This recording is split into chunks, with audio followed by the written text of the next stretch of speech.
Social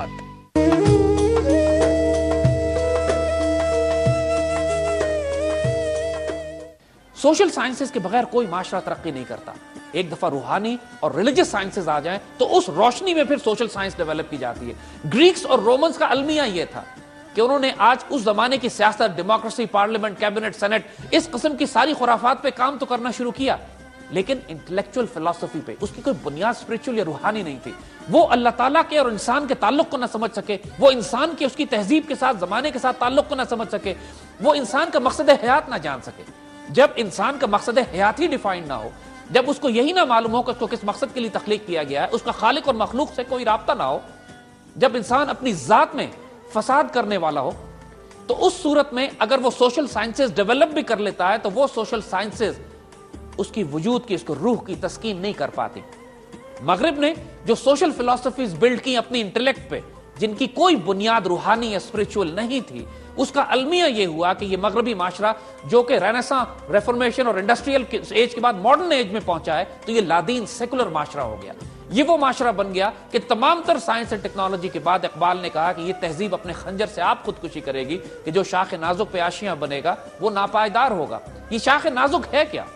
शाख नाजुक यही है कि वो तमाम तहजीबें कि जिनकी बुनियाद रिलीजियस या इल्हामी या स्पिरिचुअल नॉलेज पर ना हो, उन्होंने कोलैप्स करना होता है, उन्होंने गिरना होता है, वो तबाह बर्बाद होती है,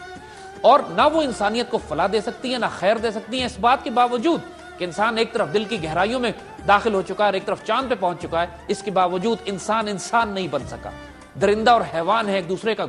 शिकार इस तरह करता है जैसे दरिंदे एक दूसरे का शिकार करते हैं। वजह यही है कि आजकल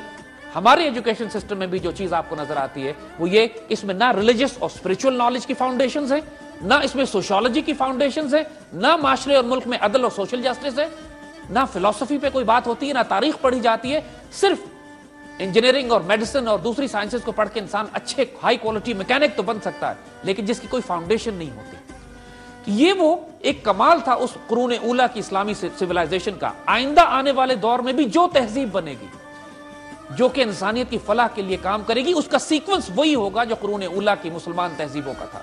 इंसान ने उससे पहले ना उसके बाद कोई तहजीब ऐसी नहीं देखी। और ये बात सिर्फ हम नहीं कर रहे। आइए यहां पर हम एक कोटेशन आपको देते हैं जो फिलिप हिटी, खासा मुतासिब एक ओरिएंटलिस्ट है, लेकिन short history of the Arabs में वो लिखता है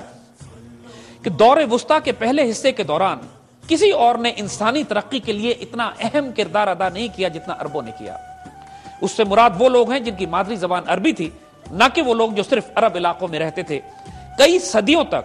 अरबी मशरिक बईद के सिवा तमाम तहजीब याफ्ता दुनिया में इल्म, तहजीब और मानवी तरक्की की जबान रही।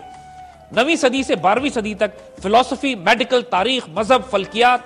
उलूम और जोग्राफिया के हवाले से तमाम तर काम अरबी में हुआ, ना कि किसी और मादरी जबान में। देखिए हिटी यहां पे टोटली एक्नॉलेज कर रहा है। ये वो जिनको ये अपने डार्क एजेस कहते हैं, ये हमारे रोशन तरीन दौर हैं, जिसमें वो एक्नॉलेज कर रहा है कि उस वक्त पूरी दुनिया में तमाम science and technology, research, development, her spiritual, her social और हर फिजिकल साइंस में जो कुछ भी हुआ है वो तमाम काम अरबी में मुसलमानों ने किया।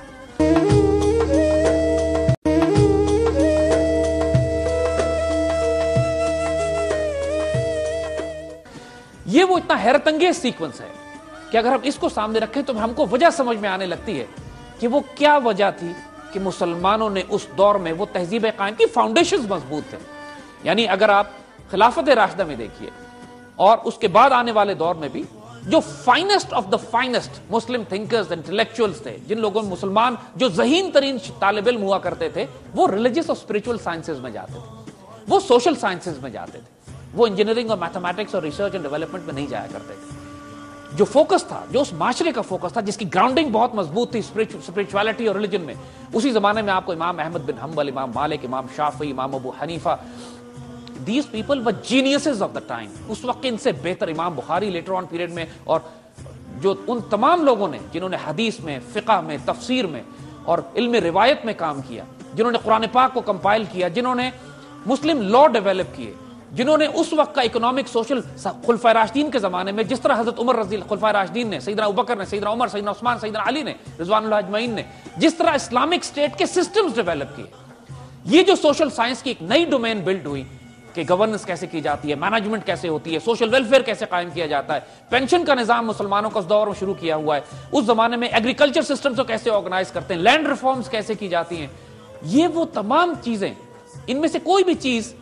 آج کل کی زبان کے لحاظ سے سائنٹیفک ڈسکوری یا ڈیولپمنٹ یا ریسرچ اینڈ ڈیولپمنٹ نہیں ہے, یہ سوشل سائنسز ہیں. اور ان کی بنیاد رکھی گئی اس اسپرچول اور ریلیجس سائنسز پہ کہ جو حضور صلی اللہ علیہ وسلم قرآن میں ہماری اپنی امت کو تحفے کے طور پر پیش کر گئے. اور اس کے بعد once these systems were established, امیت دور میں اور پھر عباسیوں میں اور اندلوسیہ میں, دین یو فائنڈ کہ انہی سسٹمز پر کھڑے ہو کر ایک فائن آرٹس, ادب, فنون لطیفہ اور پھر hardcore pure mathematics, engineering, chemistry, astronomy اور میڈیسن کے اوپر کام شروع ہوا, کارٹوگرافی, میپ ریڈنگ, ان سائنٹیفک ڈیولپمنٹس میں جن کو میں انشاءاللہ آئندہ ڈسکس کریں گے. اور دنیا آج بھی حیران ہے کہ وہ اس زمانے کے نالج بیس کے لحاظ سے یہ سب چیزیں کہاں سے آئیں. یہ چیز اس لیے بھی زیادہ امپورٹنٹ ہے کہ دیکھیے آج یہ تصور کیا جاتا ہے کہ ڈاکٹر اور انجینئر بننے کے لیے اور جدید تحقیق کے لیے آپ کو کسی یونیورسٹی سے پڑھ کے نکلنا ہے. آپ کے پاس ایک فاؤنڈیشن ہونی چاہیے ایجوکیشن کی, جہاں سے آپ کئی سال پڑھتے ہیں, اس کے بعد آپ جا کے اس قابل ہوتے ہیں. اس زمانے میں تو کوئی یونیورسٹیز نہیں تھی, کوئی ایجوکیشن سسٹم ایسا نہیں تھا. جب حضور صلی اللہ علیہ وسلم نے